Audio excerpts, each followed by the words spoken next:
Welcome back to the Sort of Truth podcast, the alcohol-fueled, chapter-by-chapter reread of the Sort of Truth series with a fireplace. A whole-ass fireplace full of craft brew on the side. Seems dangerous, but okay. What could go wrong putting alcohol in flame? I don't know. Be perfectly fine. I've drank some that I feel like would probably make that a larger fire than you intended.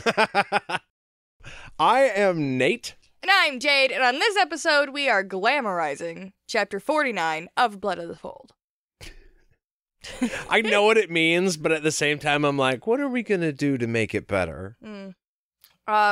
It's just us. Like, we are here talking about it. It's literally what we do every episode. Exactly. That's what we're going to do. We bedazzle every episode.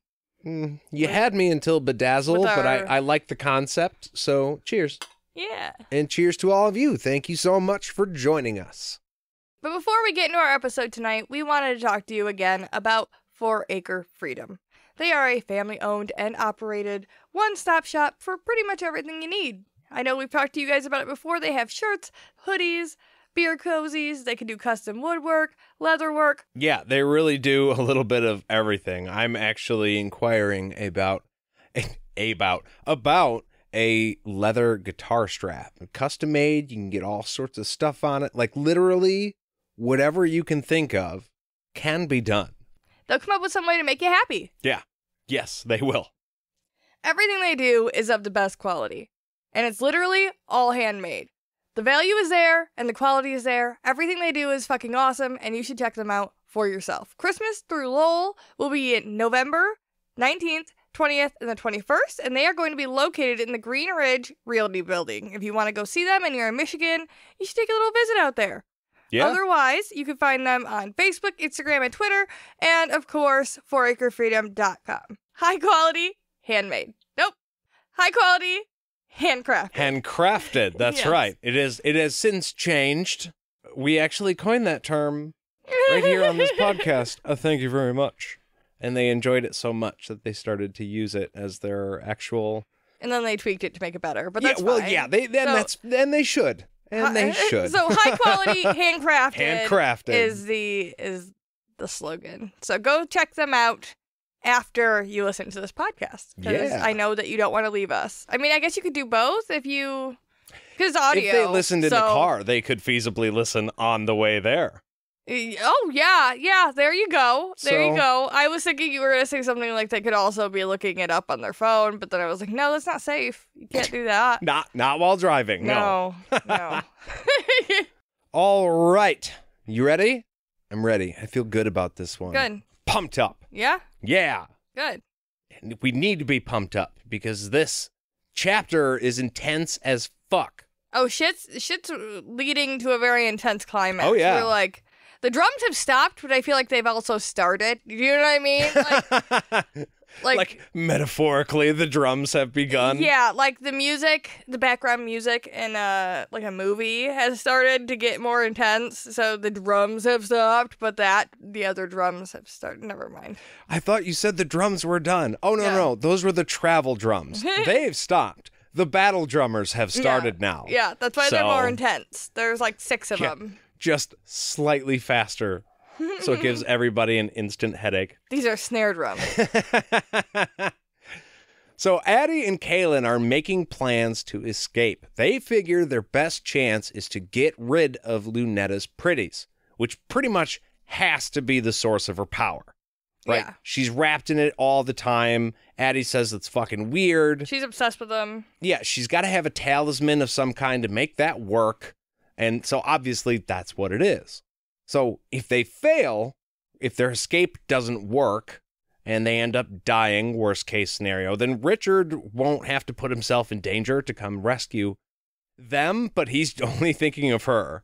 Never once has Richard been like, oh, I sure hope Addie's okay. Yeah. It's like, no, we got to find Kaylin. Well, I also think it's interesting because she's not thinking about like time lag here. Like, no matter what happens, when does she think he's gonna find out that she's there? Like, at some point, he's gonna hear, oh, Kaylin was kidnapped, and he's gonna come after her. It's probably not gonna be after she died. And he, again, will probably want revenge. So, like... Oh, yeah, most likely somebody's gonna die. I mean, I get her thinking. She's like, oh, if I'm dead, he won't come. But I just, that's... But what you're saying is, but how long until he knows that you have died? Yeah. He just figured out you weren't dead. Yeah, I mean, like... Not just, but, you know. For instance, he just found out that she was there. I mean, granted, he got a sliff, so he was there really quick, but she's like, I don't know. Oh, he'll find out I died, and so it'll be fine. Not thinking that he could have found out 2 weeks ago that she was kidnapped and already be on his fucking way, and it wouldn't matter if she died, he'd already be on his way. Which is kind of what happened. Yeah, in a way. So when Toby and Lunetta enter the room, Kaylin spits in his face and then kicks him in the nuts. Fuck you, Toby. Yeah! I mean, just brilliant.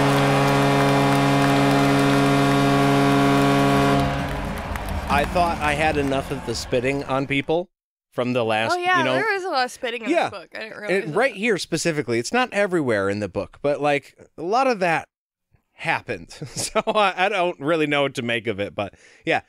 Spits in his face, kicks him in the balls, while Addie grabs Lunetta's pretties and throws them into the fire. Oh, yeah, this was, like, perfectly executed. It worked. I was like, oh, they're gonna fail at first, but they didn't. They were like, they got the pretties in the fire. Now, am I right? Because it says something about how she rolled her out of her clothes. Does she take, like, the whole dress with all the pretties attached to it and throw it in there? Or does she just get, like, a fistful and throw them in there? I am thinking that, well, I think that Lunetta has a dress on underneath her pretties. Maybe not like a full dress. Like here in a minute, they say that she's wearing like a slip, I think. Oh, a shift. So like a night shirt underneath her clothes. Yeah. Okay. So, I don't know. I kind of figured her pretties were more like a shawl, like a large one that has grown exponentially and now covers her entirely. Oh, see, I always picture them like attached to a dress, which makes sense if, you know, she's wearing like a shawl or shift. That's what it was. Underneath a shawl is something completely different. So then that comes off and gets thrown into the fire, and then she has something on underneath it, so she's not like naked wrestling. Yeah. Yeah, like I just kind of pictured them like a stitched together quilt that she has fashioned around herself to be able to wear. I guess that doesn't make a lot, like it has to be able to be sealed somehow, I guess, because she's able to move her hands and things. So, I don't know. That's just kind of how I pictured it. So it probably is more of a dress, but maybe it's just not sealed super tight because she does get rolled right the fuck out of it real quick. Yeah, it doesn't seem to take very much effort. Yeah. Oh, wow. The house is coming down. Okay, so when that happens, Lunetta is transformed into a hot older lady. Damn. And Toby gets so mad at her because she's obviously performing a glamour in front of other people. I'm going to read that back. He's mad because she is performing a glamour in front of other people.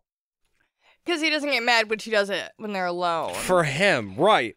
Like, we know that there was some weird incesty stuff going on there between them. So am I supposed to take that to mean that obviously she puts a glamour on herself for when she's with him that way? Yeah, I mean, she's mentioned it once or twice before that she could do it to herself. But I think the implications here is right that she loses her little pretties and then becomes hot because she's not being dampened by the pretties anymore. It's not containing it. So this is her actual true form. The power around her's been broken. This is what she really looks like. Yeah. So, okay. So does that mean when she applies the glamour to herself for Toby's sake, quote unquote, right, but that's the point. Yeah. It's not a glamour. That's what she really looks like, probably. Yeah. Okay. She's performing... Kind of sorry I asked, but, you know. I think, and then she's performing the glamour all the time when she's around other people. On herself to make herself... To make her look ugly, like the, quote, you know, like the magic actually makes her look. That's how she actually looks, according to Toby, because of the magic, is vile and makes her ugly. Right? Yeah, well, yeah, it's the keeper's taint. Yes, the taint is making her ugly. I knew you were going to laugh. Right, but that's what it's, I think you're right. I think it's supposed to symbolize that she's tainted from the, I got another one in, from the magic, and so that's making her maybe not ugly, but like less than pretty. Yeah. So Toby gets so mad about this. He gets so mad that he has a pretty sister that he shoots lightning from his hands. And he's even so mad that he's not even aiming. Well, yeah, he's just like shooting off randomly. Good Lord. Sees his sister without, looking hot, and never mind. Wow. Yeah. Okay. He shoots lightning everywhere. That's what I was going to say. Oh my gosh. Okay. Sorry, that kind of fucked me up. So yeah, Toby has the gift. And of course, he blames Loony Lunetta for this. Right. I didn't do it. You did it. Now, we kind of knew, though, that Toby had the gift. Like, we didn't know that he could shoot fucking lightning out of his hands. But he broke the spell with Kaylin. Yep. So, and like the prophecy or whatever the fuck was like the spell. The way the spell works is only a gifted man could break it. By saying the name out loud, and he did it, and it was, yeah. Yeah, because he had magic. You know so what? we kind that of suspected that anyways. So much earlier in the book that we did suspect it, but it hadn't really re-registered with me until you just now said that. Yeah. That we totally knew right off the bat that something was off about him. And like, I know this book. I knew this was coming. Yeah. And yet this whole time I had not considered that, not even once. Yeah. I feel like I maybe remembered it, but I think part of me was always like, that bitch is hiding his magic side. Or apparently he doesn't actually fucking know about it, because he's like super like, oh, you fucking did it, Lunetta. Yeah. That wasn't me. He seemed pretty surprised. And he's surprised enough to smash her head into the floor repeatedly, because apparently he's a terrible shot with the lightning. And she explains how this came to be. While this happens, as a little aside, Kaylin is like telling him to not do this and talking to Lunetta. And she tells her that her name actually means little moon. Because he says Loony Lunetta, and she's like, it doesn't mean that. It means little moon. Yeah. Is that the most important? Yeah, it felt random to me. A little. No, maybe she's trying to be nice. You know, hey, I'm not really the best. Look at what your brother's doing. Fuck that guy, right? Don't fuck that guy. Well, you should not associate with him anymore. I don't think knowing that my name means Little Moon technically erases the nickname. Like, that doesn't make the nickname not valid. Not that I'm saying she is Loony Lunetta, but like her name still sounds kind of like Loony, so they're still gonna use that. You know what I mean? Okay, Kaylin, thank you for your input. Right. Great. It means that. Neat. I'm gonna continue getting my head bashed in right now. You know, I just wanted to add something, too, before we move on, that Toby should have been named Nathan. Care to wager why, or guess why? You could just tell me. You know what Nathan means? A gift from God. Oh, yeah. Mm-hmm. But so other people think it. I'm kind of legit over here. Would you want Not really. him on our list of Nathans? Like, we already have a first best. No, Nathan I don't want to. And then a second best. I don't really want to end up on any lists. I would prefer it that way. But, you know, well, just weird like that. So, the story.